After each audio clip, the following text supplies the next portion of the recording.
Hello, tech friends, and thank you for tuning into Emerging Technologies in Business, where we take a deep dive into different technologies that are impacting businesses today and in the very near future. I'm your host, Brock Riney, and this podcast is brought to you by Kincannon XR. Let's talk tech. Hello, tech friends. Thank you for joining us for another episode of Emerging Technologies in Business. Today, I'm joined by Jonathan Iungerich, the CEO of Diverium and Mokosh, a UK-based company utilizing augmented reality to easily add notes and videos to everyday objects, such as an art gallery. Jonathan, thanks for being here today. How are you holding up in the insane UK heat wave? I know you guys are a UK-based company. I don't know if you're there yourself as well. Currently, I'm in California because I've been going to venture conferences here in Silicon Valley and visiting family in Los Angeles. So I've missed the heat wave. Luckily, hey, I bet you're not bothered by that. Yeah, and it may be that we actually move our company to US as well, for funding purposes. So. We want to. Well, I mean, London's kind of the place for us, but we're looking at a global presence. So, U.S. is well. I definitely noticed a few things when I was going through your website and learning a little bit more about Diverium, and it seems like a pretty ubiquitous use case for AR, where you can take pretty much any daily object, take a picture of it, and be able to add any sort of notes to it. What made you initially come up with that idea? So, really, I was looking at, if I had AR glasses, what would I want to do with them?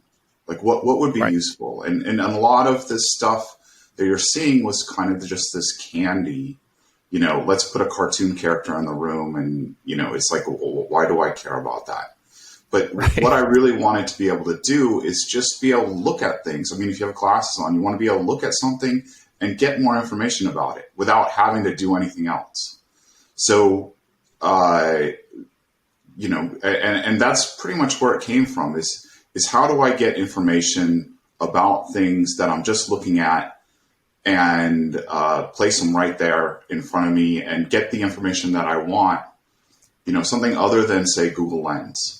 Because Google Lens gives you a web result, but it doesn't necessarily give you the right information, and it doesn't give you a way as a user to place the information there that you want to see. So, how do you create a framework that allows people to put their own information there and share it and create information about objects they're seeing every day and share that information about them?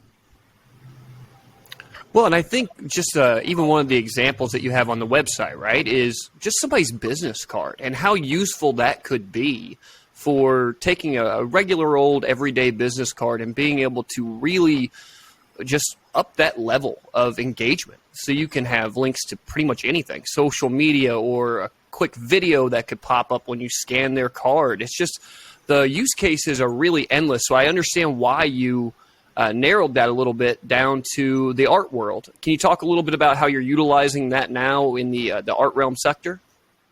Yeah, so essentially, one of the things that you almost always do if you go to a museum or a gallery, not everyone does it, but most people will get an audio guide or something that tells them about what they're seeing. And so, again, that kind of fits back to the use case that I spoke about. It's like you want to be able to look at things and find out information about them. And so that fits perfectly with what we're doing.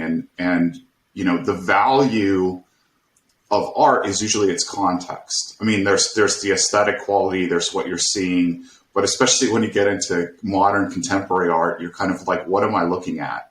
And why is it important? It's a little bit subjective. Yeah. And so, and also just having, and for people that actually buy art, a lot of times at a gallery, you just get maybe a handout about the artist. You have no connection.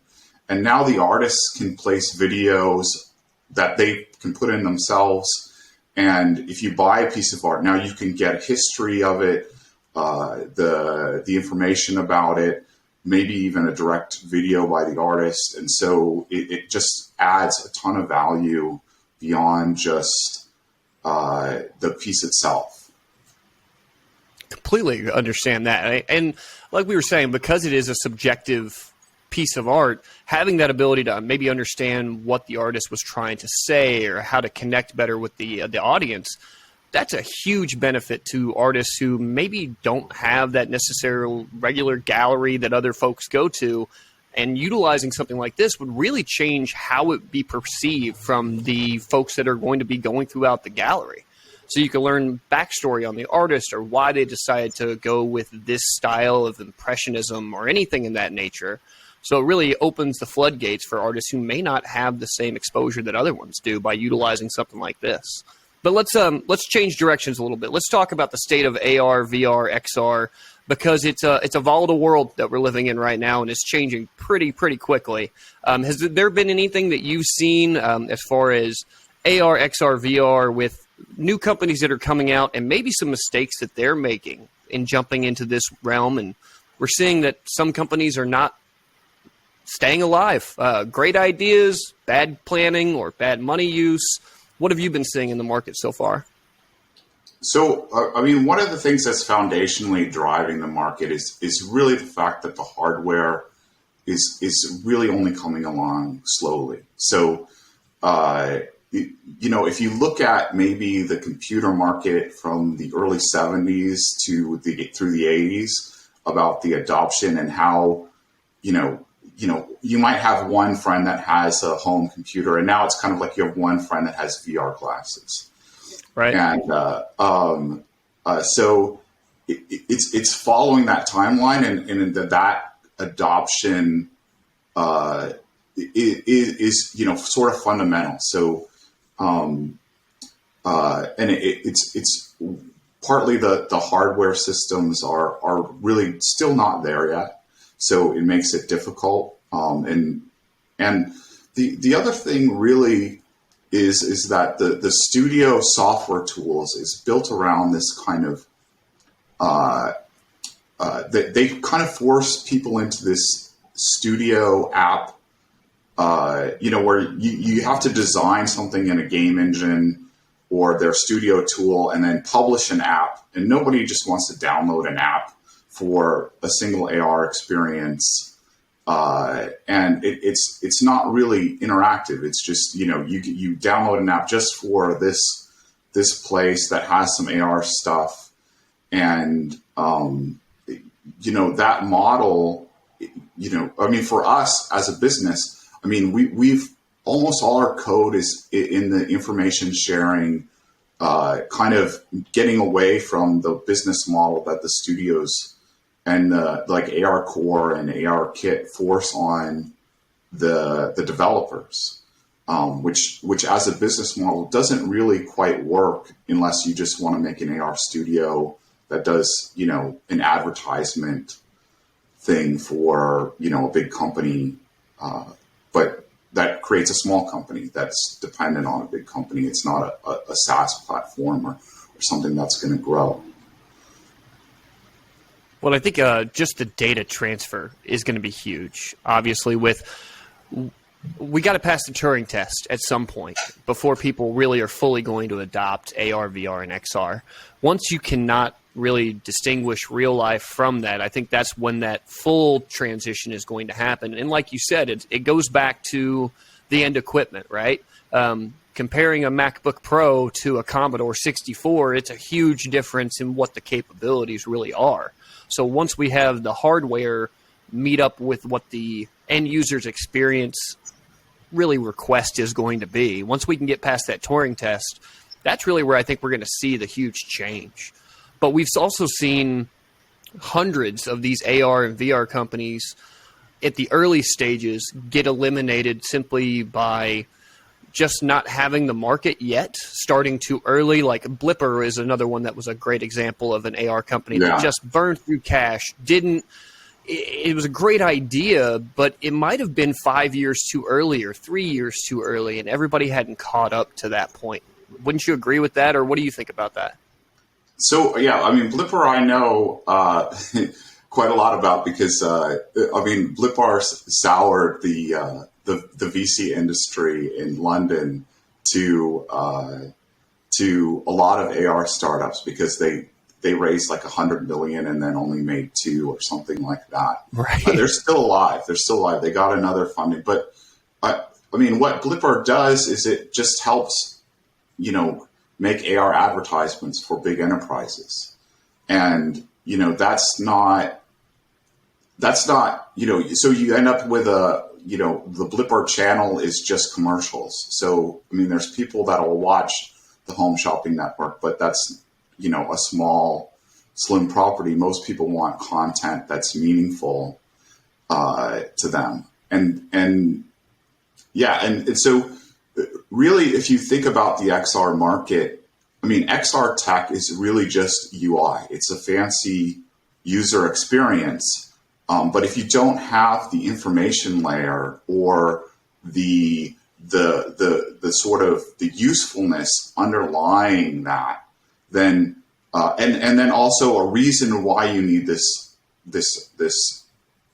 expensive interface on top of it, that's maybe the other part of the XR industry that's difficult for a lot of companies is that you're taking a 2D interface most all the software industry right now is built for developing web apps and that sort of stuff, and now you've got a whole 3D interface, but there aren't the people that are trained in how to build a 3D interface or even know the tools to build a 3D interface, and these come from the gaming industry. So Unity, Unreal are like the big engines for creating AR, XR platforms. But the people that start training up on these engines, the gaming world itself is a lot more compelling for a coder than, making an application for, a business. So it ends up way more fun to design things where you shoot people rather than describing what a food is. It's a little bit more enticing of a role long term. Yeah. So I think what's neat is the VR world is going to be really what they're projecting is that by 2024, it's a $12 billion market. So as an entrepreneur who lives in this world and has done multiple projects in this world, what do you think is more detrimental to these startup businesses? Is it that they're growing too quickly, or like Blipar, is it because they have a niche market that they're trying to really fight into? Yeah, I mean, I think there's a lot of people. It's really one, you have to get past that it's just eye candy. I mean, it kind of amazes you when you first see it and you first kind of want to try it out. But then, if you don't have the business case, then there's not, I mean, the people that are succeeding right now are the VR companies that are doing medical training, for surgeons, in the AR world, there's very few people that have reasons to have AR actually working. And even for us, I mean, the AR aspect of what we do, we use it because it creates a psychological, like if you see something projected on an object, then it's related to that object without having to do any processing of that. So there's a real reason to have it. But I mean, if you're just, putting a cartoon character or a picture of something, a graphic, it doesn't really have a reason for you to come back or use it or do anything. And I would say Blipper in particular, they got very captured by big enterprise and working with enterprise customers on advertisement early on. And there's only so much you can do with an AR ad. And once you kind of go down that path with a big company, then, it's easy to lose focus. And I'm not sure if this is exactly what's going on with Blipper, but it seems that way from the outside to me, that, they still have a bunch of big enterprise customers where they make these advertisements for, but that's all they do. So, they're reliant on these few enterprise customers. And, once you've been captured in that way, it's hard to break out to something bigger that's scalable. Yeah, and I think a lot of it is that the mass majority of people, they love the idea of AR, but the use of it on a daily basis hasn't become ingrained. Not yet, anyway, right? So once we start finding that ingratiating zone where people are just utilizing it on a day-to-day basis, I think that's going to be a big change where then it's expected rather than a surprise, right? Once it becomes, hey, this is part of my everyday life, that's when you see the mass adoption really kind of get over that bell curve a little bit, really start going where it needs to go at a much faster rate. But in some of these aspects, the thought process is, where in this line is AR going to fit long term? Because it's only going to be a part of the world. With VR and XR and AR and mixed reality all combined, it's going to be a section of the world. But how do you make that section stand out versus someone putting on a headset or wearing glasses that are a little too bulky? Once they slim down, become regular glasses like you're wearing now, or AR contact, which is in development still, really until we get the ease of use for the mechanism itself, I think AR is going to continue to struggle until we get to that endpoint. What do you think? Yeah, no, I agree. I mean, we've focused on mobile AR first because that's what everyone has. Everyone has a phone camera, right, and it's going to be a transition. But yeah, truly, our application will shine when people have goggles. Because right now it's a hassle to take out a phone, look at something through your phone camera, and it's not immersive. So it's more like revealing a secret, which is good for what we do, which is information. Absolutely. But it's not, it gets labeled as immersive technology, but AR is anything but immersive right now. Right, it's complementary, really. Yeah. It's more like you're looking at a keyhole through your phone. Or even if you have the glasses, you don't get a full screen. You get kind of part of it. So it doesn't feel like as immersive as the VR has already kind of started to take up. You don't get that same presence. But once the AR glasses, I do know that AR glasses are, the hardware stuff is starting to be solved. I was talking last week with the CEO of Tilt 5, and she's completely back ordered on her AR glasses. So, there's definitely a demand for it now that it's coming out for good ones. And I have friends that work at Digilens, and again, they're all back ordered. They're focusing more on enterprise grade, but but it's been a long struggle for them to get the hardware ready. He's been working on that for 10 years. So, well, and everybody's trying to make everything smaller. Like I saw the video of, Facebook and Meta or whatever we want to call them these days with their 4 different goggles that they're trying to consume into one. And what's funny is you said something there. You were like, it's a hassle to pull out your phone. Think about how funny that is, right? So 10 years ago, it wasn't a hassle to pull out a phone.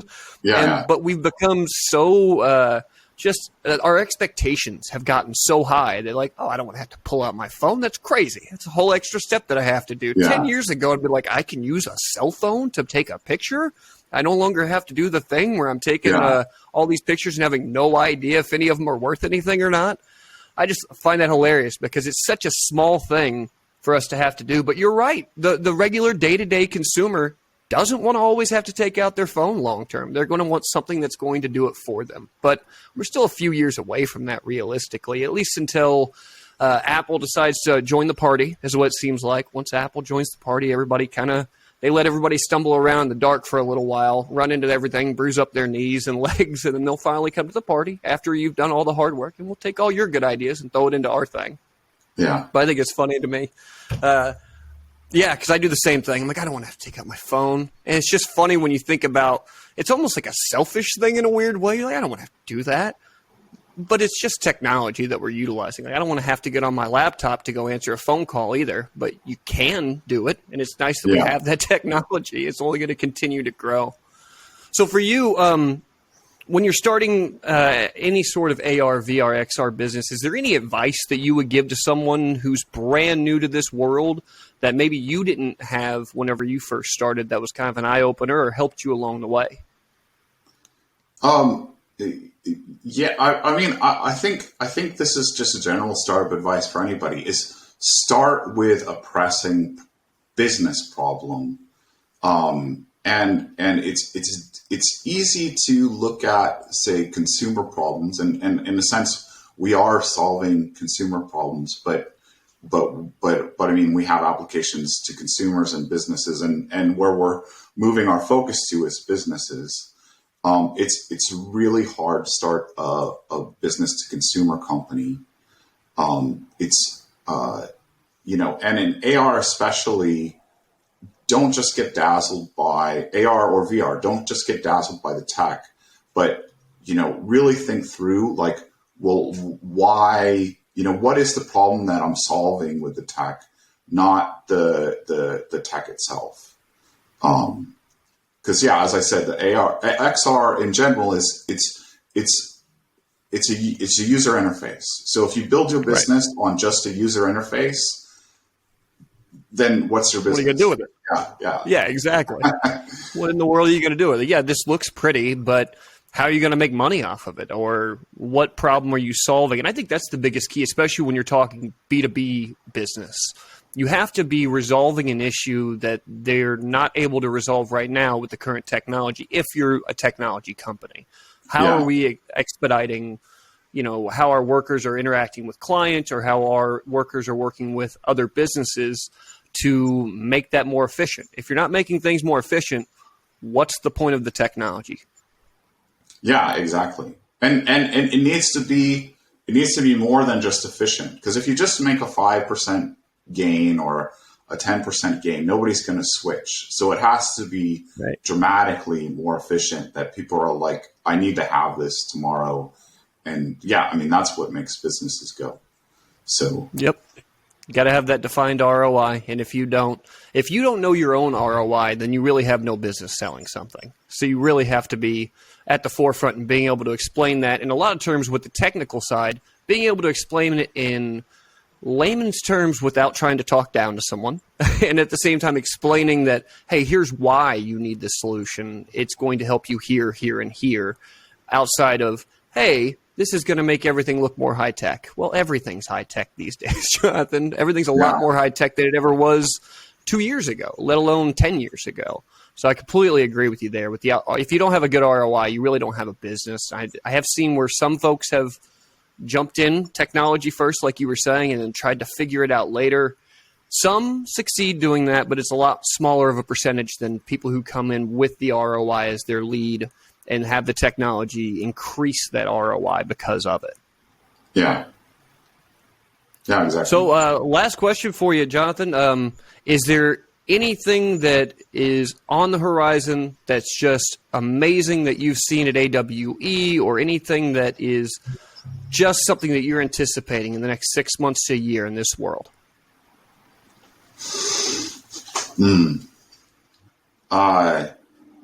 Boy. I know that's a pretty broad and general question. The world moves so fast. I mean, I guess the biggest thing to say in response to that is that, there are a few things, it's a slower moving field than you expect, because of the hardware limitations. So, there aren't really great, I haven't seen something that most people don't already know. I mean, I would hope our company is something new for people, but at the same time, it is kind of a steady progression. The XR world, it got a big boost with Meta coming out and announcing the metaverse and all that stuff. And now we're kind of at the point where everyone's like, okay, we've tried it. It's not there yet. And we're still kind of waiting for that to happen. I would say the big thing is there is really an opportunity now for companies that want to explore maybe AR in the workplace a bit more, that the glasses are coming online. Like most of there's really good digital glasses coming online this year and next that are worth looking at, and looking at how you can apply that, especially with frontline workers who need to keep their hands free, or and what we do is help people put information. I mean, what really the core of what we're doing is you want to have information around you in your environment. How do you make it really easy to put information? And so that's what we're really focused on, is like, how do you just take a picture, put that in, and then put that information there, and that's all you have to do. Yeah.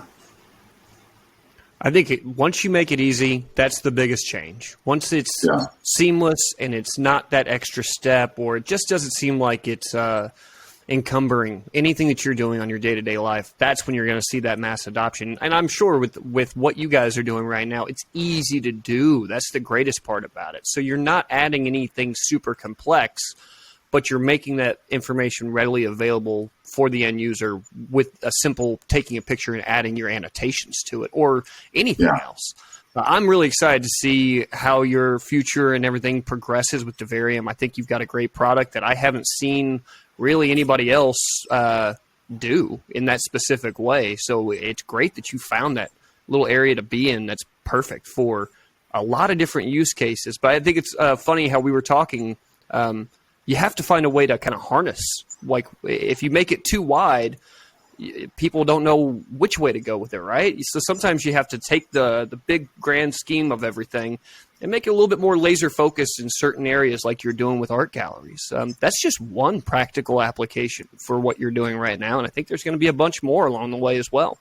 Yeah. But really, Anthony, more than anything, or Jonathan, I appreciate your time, and I appreciate you being on the show and talking with our audience, telling your story, and even giving a little bit of insight for some of those entrepreneurs that are just starting out, or maybe have seen a few bumps in the road along the way, So really do appreciate you being on the show. Where can our audience find more about Diverium?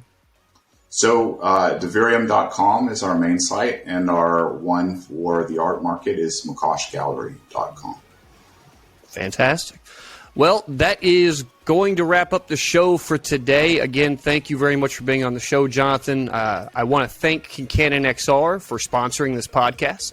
You can find them on social media at Kincannon XR, or you can follow our podcast as well on all social media at ETIB Podcast. And, of course, if you like this content, leave us a like or a comment. And, of course, subscribe and share this podcast with someone that you know. And until next time, I've been your host, Brock Riney. We'll talk a little bit more emerging tech next time. Have a great day.